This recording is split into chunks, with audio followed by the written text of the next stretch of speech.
Mark chapter 14. After 2 days, it was time for the Passover feast and the Feast of Unleavened Bread. The chief priests and the scribes were trying to figure out how to arrest Jesus by deceit and have him put to death. But they said, "Not during the feast, lest there be an uproar among the people." Meanwhile, in Bethany, at the house of Simon the leper, as Jesus was reclining at the table, a woman came with an alabaster jar of very expensive perfume, made of pure nard. She broke the jar and poured the perfume on Jesus' head. Some of those present were indignant and said to one another, "Why this waste of perfume? It could have been sold for more than a year's wages and the money given to the poor." And they rebuked her harshly. But Jesus said, "Leave her alone. Why are you bothering her? She has done a beautiful thing to me. The poor you will always have with you, and you can help them any time you want. But you will not always have me." She did what she could.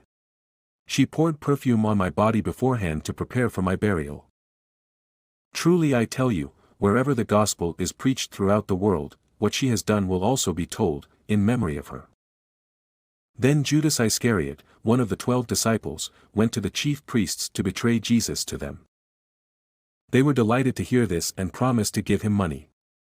So he watched for an opportunity to hand him over. On the first day of the festival of unleavened bread, when the Passover lamb was sacrificed, Jesus' disciples asked him, "Where do you want us to go and make preparations for you to eat the Passover?" So he sent 2 of his disciples, telling them, "Go into the city, and a man carrying a jar of water will meet you. Follow him. Say to the owner of the house he enters, 'The teacher asks, where is my guest room, where I may eat the Passover with my disciples?' He will show you a large room upstairs, furnished and ready.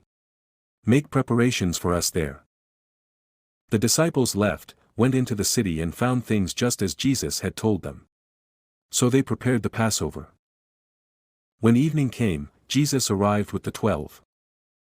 While they were reclining at the table eating, he said, "Truly I tell you, one of you will betray me, one who is eating with me." They were saddened, and one by one they said to him, "Surely you don't mean me?" "It is one of the 12, he replied, "one who dips bread into the bowl with me. The Son of Man will go just as it is written about him. But woe to that man who betrays the Son of Man. It would be better for him if he had not been born." While they were eating, Jesus took bread, and when he had given thanks, he broke it and gave it to his disciples, saying, "Take it, this is my body." Then he took a cup, and when he had given thanks, he gave it to them, and they all drank from it. "This is my blood of the covenant, which is poured out for many," he said to them. "Truly I tell you, I will not drink again from the fruit of the vine until that day when I drink it new in the kingdom of God." When they had sung a hymn, they went out to the Mount of Olives. "You will all fall away," Jesus told them, "for it is written, 'I will strike the shepherd, and the sheep will be scattered.' But after I have risen, I will go ahead of you into Galilee." Peter declared, "Even if all fall away, I will not." "Truly I tell you," Jesus answered, "today, yes, tonight, before the rooster crows twice you yourself will disown me 3 times. But Peter insisted emphatically, "Even if I have to die with you, I will never disown you." And all the others said the same. They went to a place called Gethsemane, and Jesus said to his disciples, "Sit here while I pray." He took Peter, James, and John along with him, and he began to be deeply distressed and troubled. "My soul is overwhelmed with sorrow to the point of death," he said to them. "Stay here and keep watch." Going a little farther, he fell to the ground and prayed that if possible the hour might pass from him. "Abba, Father," he said, "everything is possible for you. Take this cup from me. Yet not what I will, but what you will." Then he returned to his disciples and found them sleeping. "Simon," he said to Peter, "are you asleep? Couldn't you keep watch for 1 hour?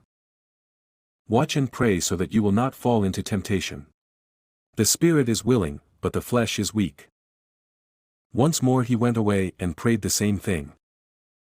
When he came back, he again found them sleeping because their eyes were heavy. They did not know what to say to him. Returning the 3rd time, he said to them, "Are you still sleeping and resting? Enough. The hour has come. Look, the Son of Man is delivered into the hands of sinners. Rise. Let us go. Here comes my betrayer. Just as he was speaking, Judas, one of the 12, appeared.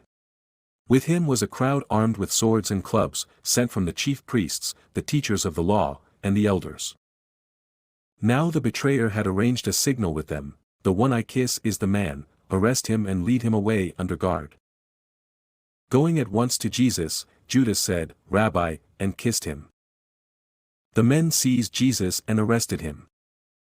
Then one of those standing near drew his sword and struck the servant of the high priest, cutting off his ear. "Am I leading a rebellion," said Jesus, "that you have come out with swords and clubs to capture me?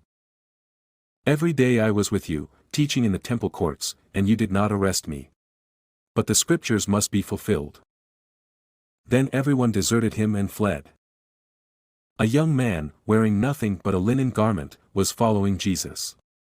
When they seized him, he fled naked, leaving his garment behind. They took Jesus to the high priest, and all the chief priests, the elders, and the teachers of the law came together. Peter followed him at a distance, right into the courtyard of the high priest. There he sat with the guards and warmed himself at the fire.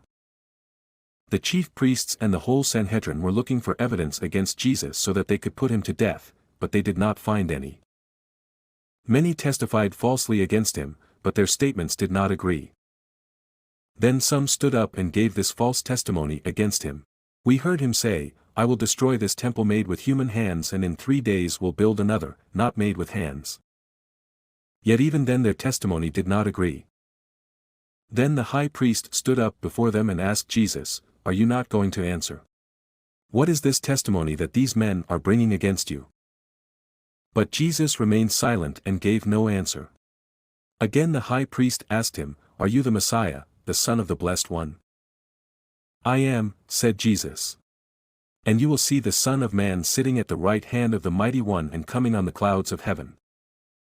The high priest tore his clothes. 'Why do we need any more witnesses?' he asked.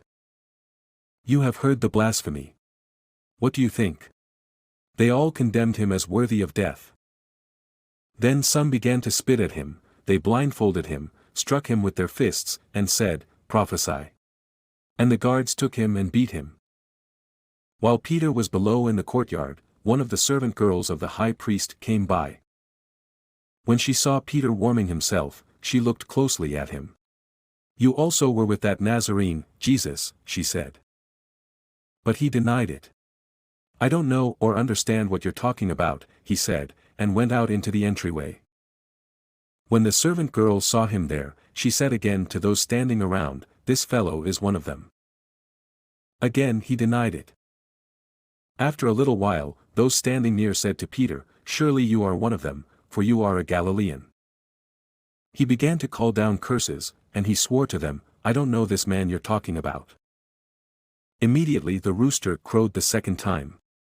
Then Peter remembered the word Jesus had spoken to him, 'Before the rooster crows twice, you will disown me 3 times.' And he broke down and wept.